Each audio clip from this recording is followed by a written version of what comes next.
여러분 안녕하십니까? 오늘은 물류비 예산 관리의 핵심 개념부터 차근차근 살펴보겠습니다. 먼저 물류비 예산이란 무엇인가부터 짚어보겠습니다. 물류비 예산은 단순히 내년에 물류비를 얼마 쓰겠다는 추정치가 아닙니다. 물류 활동 전반을 수량화하고 객관화하여 계획으로 만든 관리 도구입니다. 즉, 운송, 보관, 포장하역 등 물류 활동 하나하나를 얼마나 어떤 기준으로 어떤 목적을 가지고 수행할 것인가를 숫자로 명확히 표현한 것이 바로 물류비 예산입니다. 이 예산은 세 가지 중요한 기능을 합니다. 첫째, 계획 기능입니다. 물류 전략과 운영 방향이 예산에 반영되어야 합니다. 둘째, 조정 기능입니다. 부서별, 기간별, 활동별 물류비를 조정하여 과잉이나 누락 없이 균형을 맞추는 역할을 합니다. 셋째, 통제와 평가 기능입니다. 예산은 곧 업적 평가의 기준선이 됩니다. 예산 대비 실적이 왜 달라졌는가를 분석함으로써 관리 수준과 실행력을 점검할 수 있습니다. 특히 중요한 점은 물류비 예산은 예산 관리 시스템, 그리고 물류원가 계산과 반드시 연계되어야 한다는 것입니다. 예산이 회계, 원가, 현장 운영과 분리되어 있다면 그 예산은 관리 도구가 아니라 단순한 문서에 불과합니다. 그래서 물류비 예산 관리의 출발점은 항상 현장의 물류 활동과 숫자를 연결하는 것이라고 이해하셔야 합니다. 이번 페이지에서는 물류비 예산의 특징, 즉 다른 부문 예산과 무엇이 다른지를 살펴보겠습니다. 첫 번째 특징은 물류비 예산은 기업의 물류 방침과 전략에 의해 편성된다는 점입니다. 물류를 비용으로 볼 것인가, 경쟁력으로 볼 것인가에 따라 예산의 구조 자체가 달라집니다. 두 번째는 과학성과 객관성입니다. 단순한 전년도 실적에 몇 퍼센트를 더하거나 빼는 방식은 진정한 예산 관리라고 보기 어렵습니다.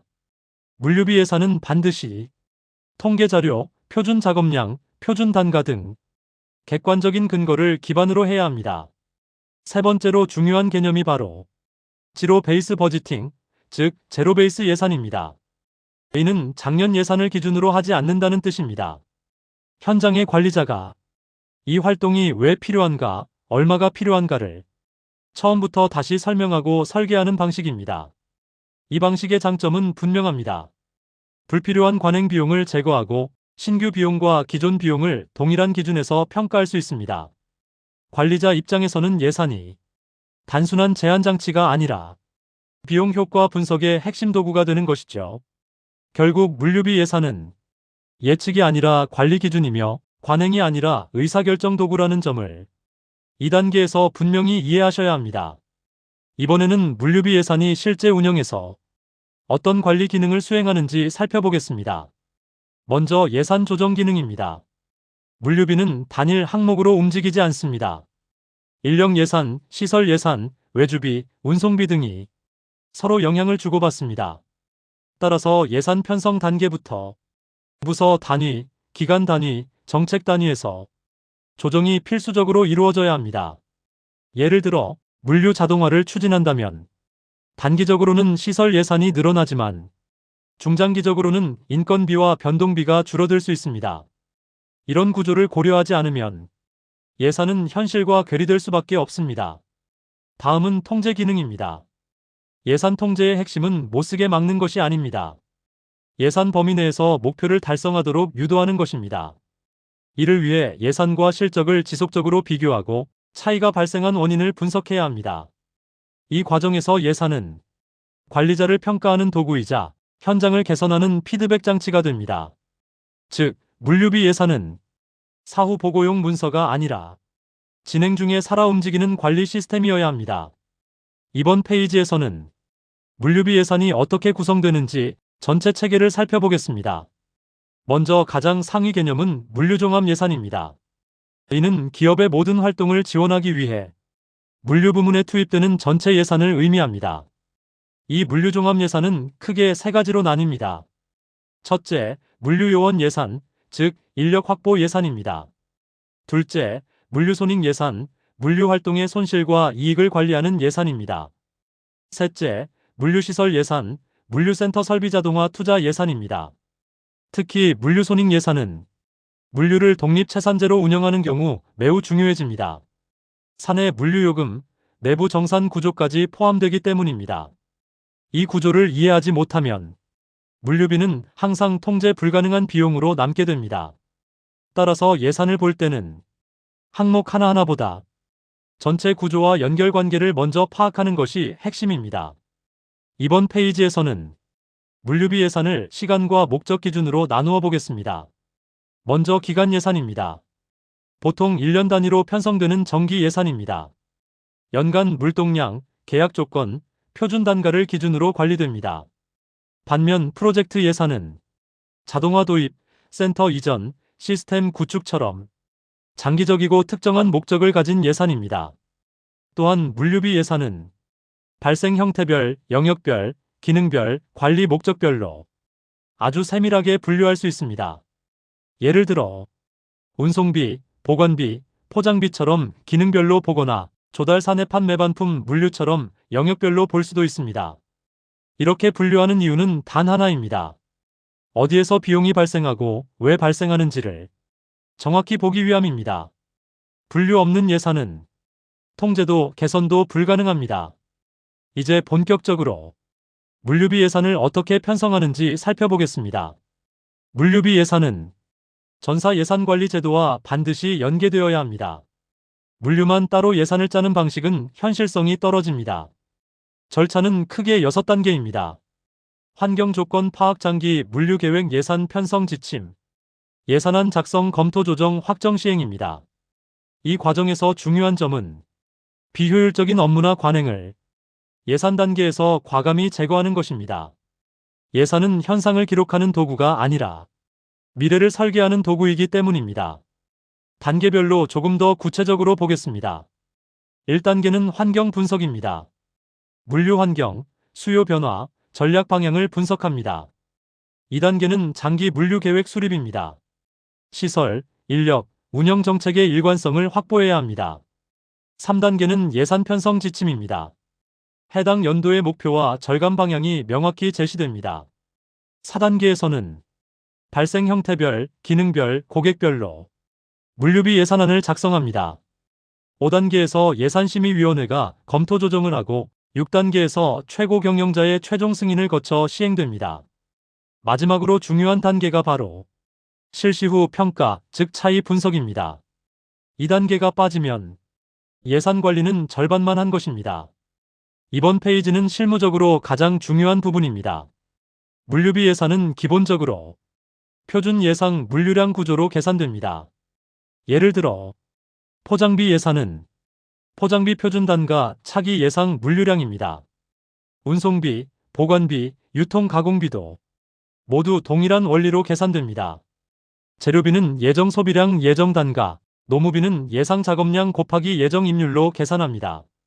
특히 경비 예산은 지로 베이스 방식으로 다시 검토하는 것이 원칙입니다.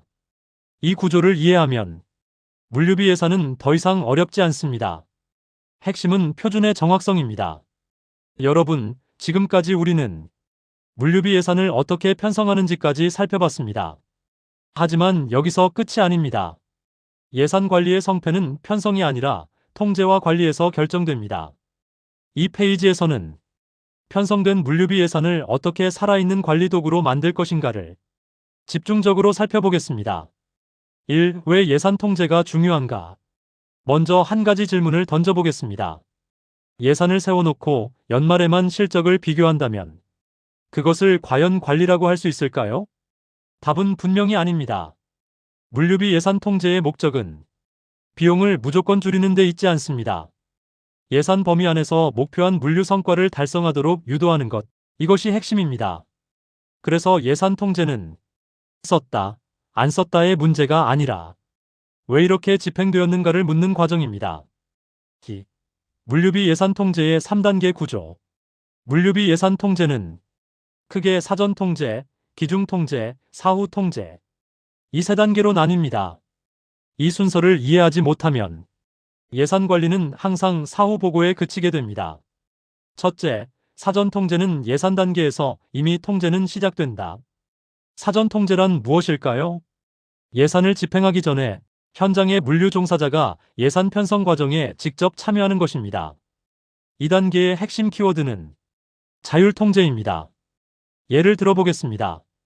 운송비 예산이 일방적으로 상부에서 내려오면 현장에서는 이렇게 생각합니다. 어차피 지켜도 욕먹고 안 지켜도 욕먹는다. 하지만 현장이 직접 물동량, 운임 구조, 작업 방식까지 반영해 예산을 만들었다면 상황은 완전히 달라집니다. 그 예산은 강요된 숫자가 아니라 내가 만든 관리 기준이 됩니다. 사전 통제가 잘 된 조직일수록 예산 초과 자체가 크게 줄어듭니다. 둘째, 기중 통제 예산은 집행 중에 관리해야 한다. 이 단계가 바로 많은 기업에서 가장 취약한 부분입니다. 기중 통제란 예산 기간 중, 즉 연도 중에 정기적으로 예산 집행 상황을 점검하고 감시하는 것입니다. 여기서 중요한 점은 연말에 한 번 보는 것이 아니라 월별, 분기별로 반복적으로 보는 것입니다. 예를 들어 운송비 예산이 3월부터 초과되기 시작했다면 그 원인은 12월이 아니라 3월에 이미 나타났습니다. 유가 상승 때문인지, 물동량 증가 때문인지, 계약 구조 문제인지 이때 바로 점검해야 합니다.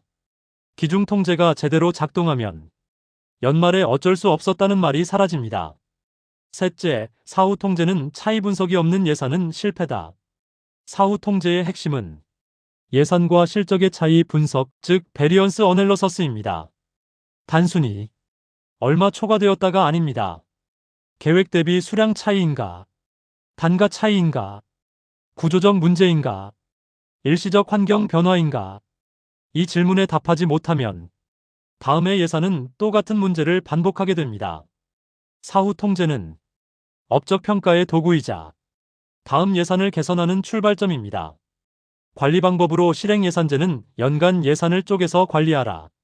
첫 번째는 실행 예산제입니다. 연간 예산을 한 덩어리로 두지 말고 분기별, 월별로 세분화하여 운영하는 방식입니다. 물류 조업도는 월별로, 계절별로 크게 달라집니다. 그런데 연간 예산만 가지고 관리하면 현실과 맞지 않게 됩니다. 실행 예산제는 현장의 리듬에 맞춘 예산 관리 방식이라고 보시면 됩니다. 두 번째는 예비 물류비입니다. 물류 환경은 항상 변합니다. 수요 급증, 유가 인상, 인건비 상승 등 예측하지 못한 상황은 반드시 발생합니다. 이때 예비비가 없다면 모든 초과 비용이 곧바로 관리 실패로 평가됩니다. 예비 물류비는 환경 변화에 대응하기 위한 안전장치이지 관리 부실을 숨기기 위한 비용이 아닙니다. 세 번째, 예산 항목의 전용과 지출 허용입니다. 현실에서는 어떤 항목은 남고 어떤 항목은 부족해집니다. 이때 중요한 원칙은 총액 관리입니다. 특히 경비 예산을 중심으로 총액 범위 내에서 합리적인 전용을 인정해야 현장은 움직일 수 있습니다. 또한 인건비 상승, 유류비 급등처럼 불가피한 경우에는 초과 집행을 인정하는 유연성도 필요합니다. 네 번째, 기초 예산의 수정입니다. 기초 예산을 편성할 당시에는 예측하지 못했던 본질적인 환경 변화가 발생할 수 있습니다. 이 경우 어차피 정해진 예산이라고 고집하는 것은 관리도 전략도 아닙니다. 수정 예산은 실패의 증거가 아니라 환경 대응 능력의 증거입니다. 정리하면 물류비 예산 통제와 관리는 비용을 묶어두는 장치가 아닙니다. 사전에는 참여를 통해 자율 통제를 만들고 기중에는 숫자를 통해 방향을 조정하며 사후에는 분석을 통해 다음 해를 준비하는 것. 이것이 바로 물류비 예산 관리의 완성 단계입니다. 예산은 문서가 아니라 의사결정 시스템이라는 점, 이 페이지에서 꼭 기억하시기 바랍니다. 감사합니다.